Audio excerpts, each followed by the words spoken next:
country is killed by another young brother that looks just like me.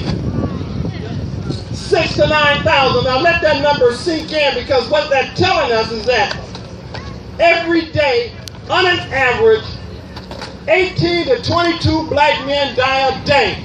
Every day, on an average, 18 to 22 black men die a day at the hands of another brother. What about white men? They die too. You're right.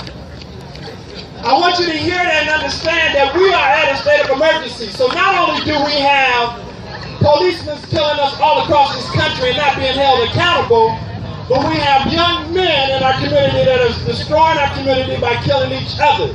So we as a community must begin to address this issue in a unified effort. And that is that it becomes important that our community of families that have lost loved ones to black on black violence, Not black on black. Community. or community violence, I should say, that we begin to work with those families, embracing those families, supporting those families, so that they can become empowered to begin to work with other families that have suffered the same harm that they have suffered. It is critical. Hear what I'm saying? It is critical that we start this move and begin to work with each other, because our unity is more powerful than an atomic bomb. So says Honorable Until we all begin to work together. And I'm going to share this quote from Dr. Martin Luther King as I close. This quote goes like this: cowards ask the question, is it safe?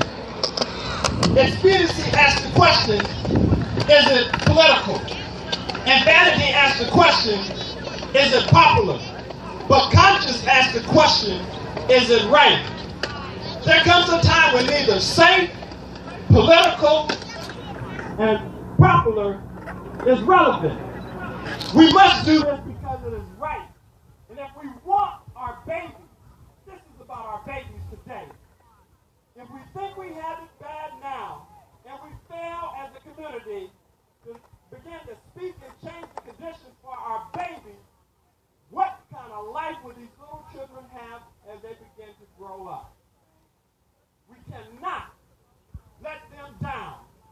We are at a state of emergency, and I cannot say that enough. We must begin to feel that, and we must begin to act on it. And this is a call for you that are sitting here under my voice to begin to start this conversation on a serious level, because we all have a responsibility to these children. Thank you.